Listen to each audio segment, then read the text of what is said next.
Naquele tempo disse Jesus a seus discípulos: haverá sinais no sol, na lua, nas estrelas, e na terra a consternação dos povos pela confusão do bramido do mar e das ondas, mirrando-se os homens de susto na expectativa do que virá sobre todo o mundo, porque as virtudes dos céus serão abaladas.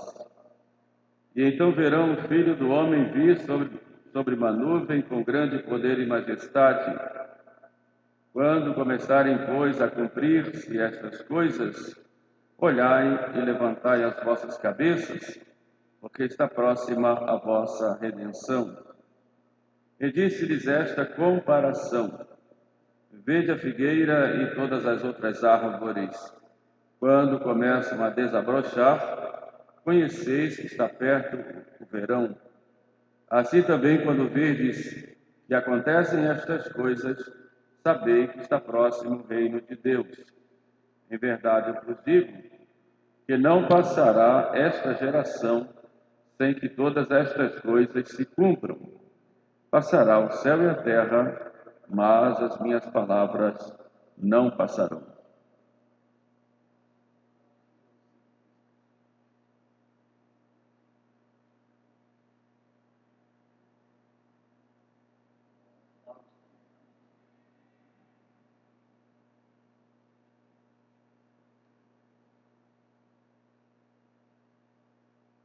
Pode sentar, meus irmãos.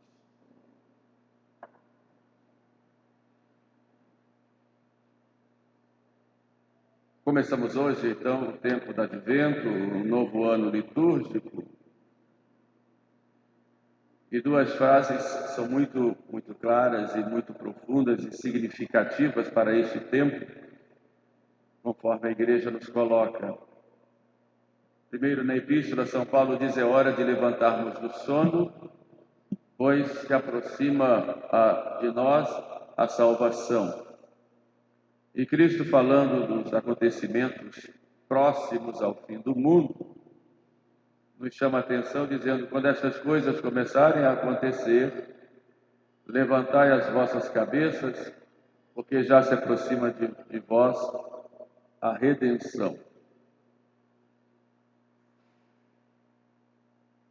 Preparando-nos para o Natal, nós devemos ter o pensamento da preparação para a vinda de Cristo. Primeiro, para o Natal, em que nós nos lembramos da sua primeira vinda, a vinda a Belém, a vinda na pobreza, a vinda na simplicidade e escondido. Mas foi essa vinda que trouxe para nós a salvação.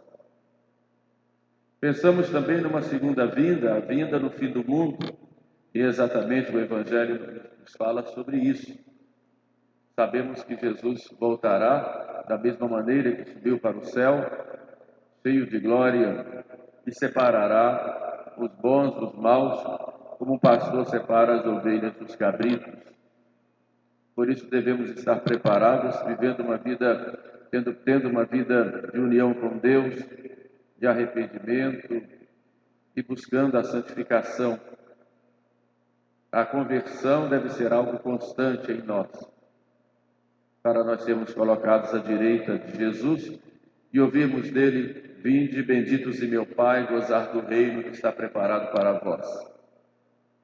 Mas há uma terceira vinda, que fala Santo Agostinho, que é a vinda de Jesus pela graça.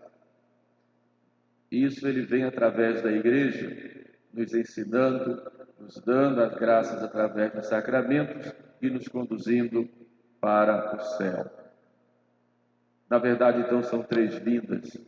A primeira, que nós vamos comemorar no Natal, a segunda, no fim do mundo, e a terceira pode ser hoje, aqui e agora, e vem na Eucaristia, e vem também com a sua graça. Nós estamos aqui nesse tempo, no tempo de peregrinação. Santos falam, Santo Tomás fala, estamos em status viatoris. Estamos no estado de caminhada, de peregrinação. Caminhamos, quando a nossa caminhada começou no dia em que nós nascemos, e vai terminar com a nossa morte. E nessa caminhada, o nome já diz, não é algo estático.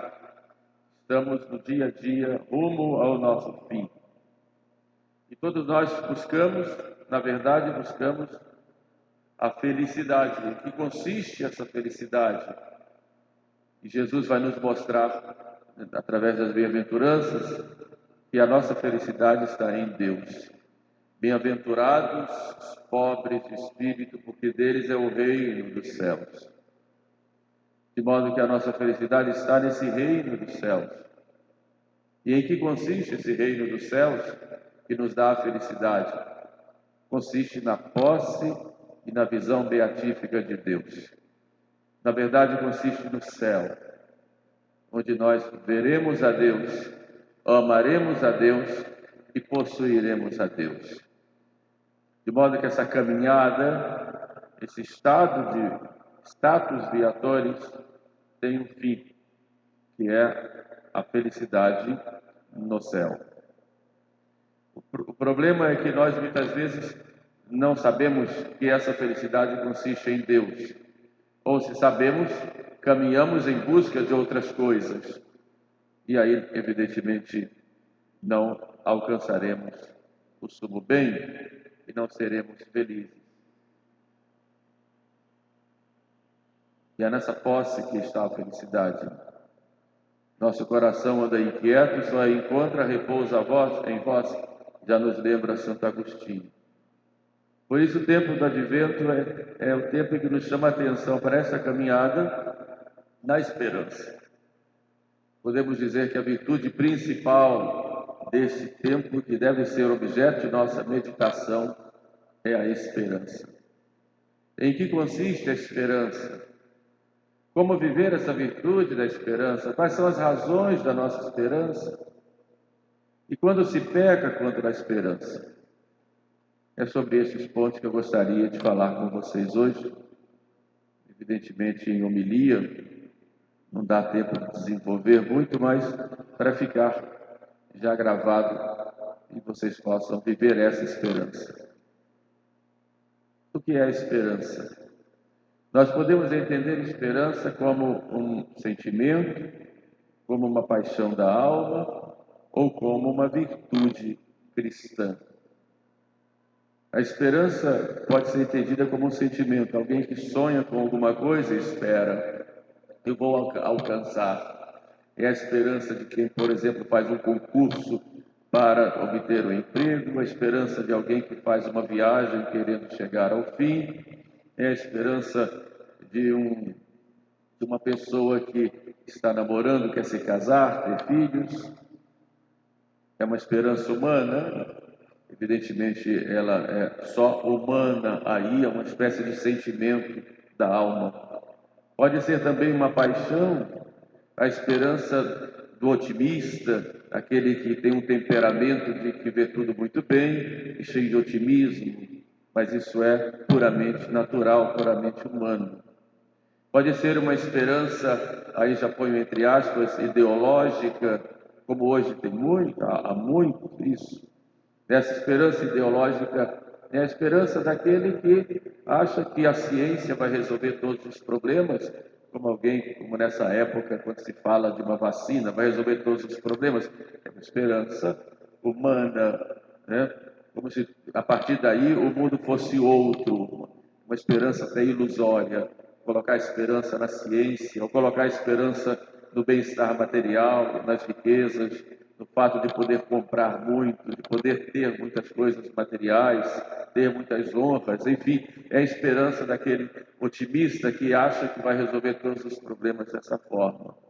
Como há também aqueles, aí coloco também entre aspas, a esperança daqueles ideologicamente que acham que, havendo luta de classes, uma espécie de dialética, depois vai chegar a uma revolução e o mundo vai virar um paraíso, onde haverá um poder central que dominará a todos e todos terão tudo do ponto de vista material. É uma esperança materialista, uma esperança puramente humana e uma espécie até de utopia. Mas a esperança cristã, e eu falei dessas outras esperanças, exatamente para chamar a atenção de vocês, para vocês não se deixarem iludir, porque a propaganda dessa falsa esperança, dessa esperança humana é puramente natural, e quando fala de ideologia falsa, é para vocês não se deixarem iludir, porque o envolvimento, sobretudo da mídia, sobretudo do ambiente em que nós vivemos, é muito forte, e nós podemos nos esquecer do verdadeiro sentido da esperança, que é a esperança cristã. Esperança como virtude teologal infusa. Então, virtude é um hábito bom que nos conduz à vida eterna. É uma virtude. E a virtude, então, exige atos para que se forme um hábito. Senão não seria virtude. Só que a virtude da esperança é uma virtude teologal, ou seja, tem como objeto primário o próprio Deus, a posse de Deus, Deus em si. Então, o que eu espero? Espero em Deus, espero a visão de Deus, espero a posse de Deus, dessa minha caminhada rumo à vida eterna. O que é que eu quero e desejo, e a única coisa que me importa é essa posse de Deus. Esse é o fim primário da esperança. Ver a Deus, possuir a Deus e amar a Deus. E o fim secundário da esperança também vai nesta linha, uma vez que eu estou caminhando rumo a um fim, e esse meu fim último é Deus, eu confio, acredito, eu creio e confio que Deus vai me dar todas as graças necessárias para eu alcançar este fim nesta minha caminhada. Tanto as graças materiais quanto as graças espirituais. Todos os meios. Se eu preciso de algo material, eu confio que eu vou ter, se isso for necessário para que eu alcance o meu fim, como digno filho de Deus. A mesma coisa, e até mais ainda, a confiança de que Deus vai me dar todas as graças espirituais para conseguir. Seja a graça santificante, então eu vou ter os meios para viver na graça santificante, e isso é muito importante, porque, embora nós vivamos num mundo tão difícil, com tantas pressões sociais, com tantas tentações, tantas oportunidades para pecar, eu tenho a tentação, e é uma tentação mesmo que vem do diabo, de achar que é impossível fazer a vontade de Deus, impossível viver na graça, com tantas dificuldades em que eu me encontro e com tanta pressão para que eu cometa pecado. A esperança vai me dizer, não, a graça é possível. Viver na graça de Deus é possível. Estar com esta vida divina é possível. A esperança vai me dizer isso. Eu vou confiar. E vou me entregar. E vou fazer a minha parte. Mas não só a graça santificante, que é que vai me abrir a porta do céu, mas as graças atuais. São aquelas graças que vêm no dia a dia para mim. E eu confio. Por isso a esperança, ela está intimamente ligada à fé, porque pela esperança eu já trago o futuro para o presente, já trago a vida eterna para esse momento, pela graça santificante. Eu sei que eu tenho um Deus que me ama, confio nele e sei que ele não desampara os seus filhos e que ele quer o melhor para mim. E por isso vai me dar as graças. Evidentemente, eu tenho que ter humildade de saber que Deus não me deve nada e Ele me dá gratuitamente. Por isso eu tenho que pedir. E Jesus insiste nisso. Quando nos ensina a rezar o Pai Nosso, por exemplo, quando nos diz, pedi e recebereis, procurai e achareis, batei e a porta se abrirá. Tudo o que pedirdes a meu Pai, em meu nome, Ele atenderá.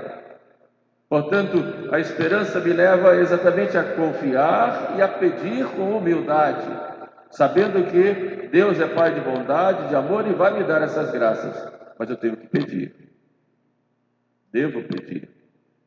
E quando eu peço, eu reconheço a minha incapacidade, reconheço que Deus não me deve nada. Quando eu peço, eu pratico a virtude da humildade. E como diz São Pedro, Deus dá a graça aos humildes e resiste aos soberbos. mas eu tenho que pedir. Essa é a esperança como virtude infusa, que me é infundida no batismo e que depois deve ser alimentada.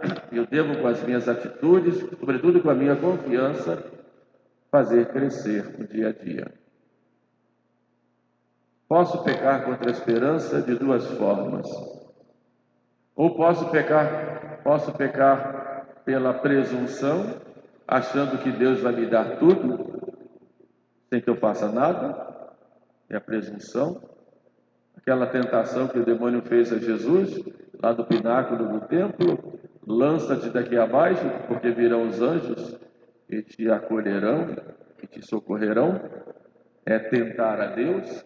Vou me salvar sem ter merecimento. Chama-se presunção.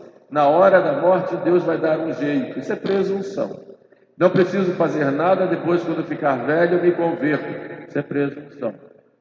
Deus é muito bom, Deus não condena ninguém, Deus é misericordioso, me esqueço de que Deus é justo. Isso é presunção.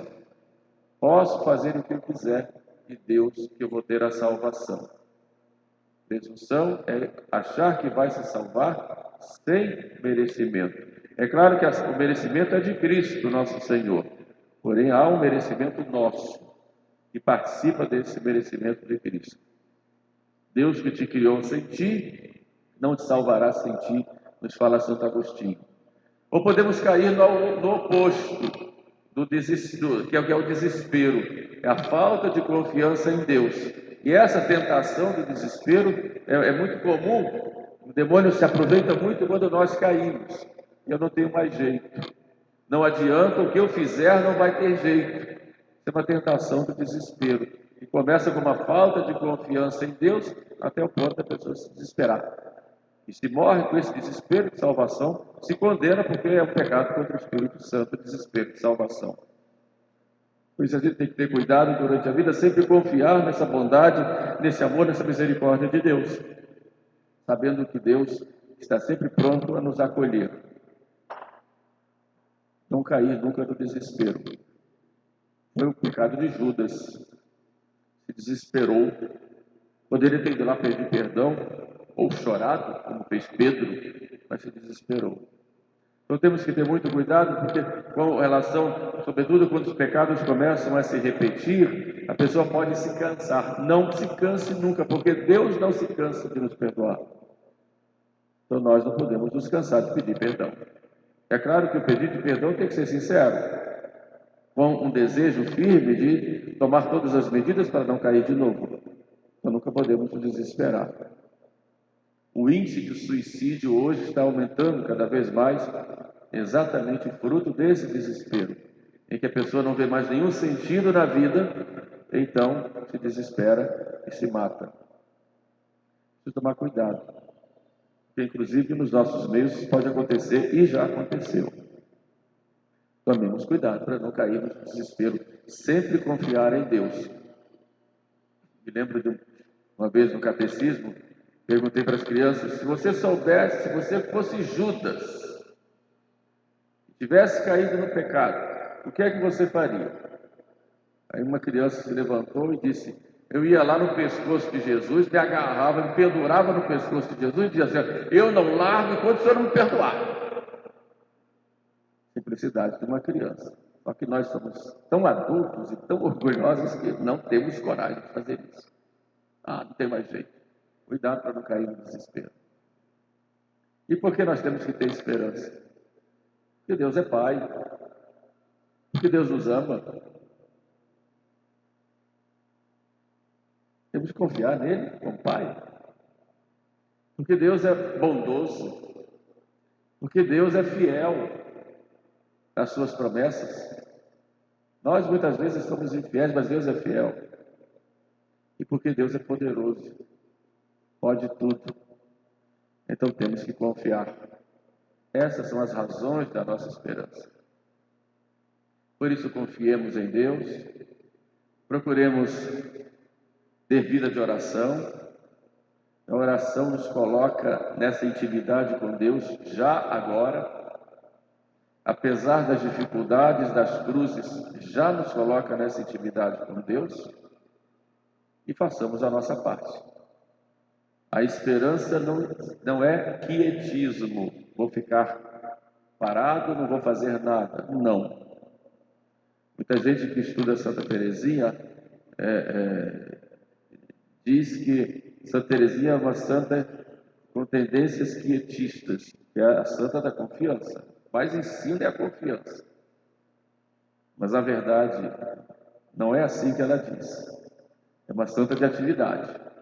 Uma santa que reza, que trabalha, que se esforça, que ensina, que escreve, que se comunica, que faz, porque ela sabe da necessidade da ação.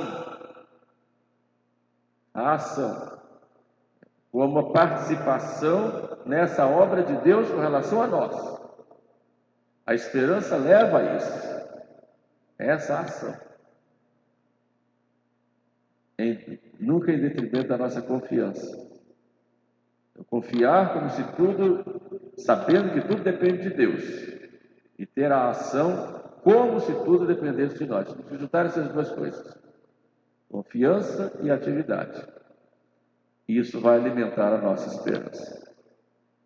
Pensamos, pois, agora então nesse tempo do advento, que vivemos esse tempo da esperança, para nunca desanimarmos, pedindo sempre a Nossa Senhora da Santa Esperança que nos acolha e que nunca nos deixe desamparados, para que sempre tenhamos esta grande confiança em Deus. Deixemos-nos conduzir por Deus, e Deus nos levará à felicidade eterna. Louvado seja nosso Senhor Jesus Cristo.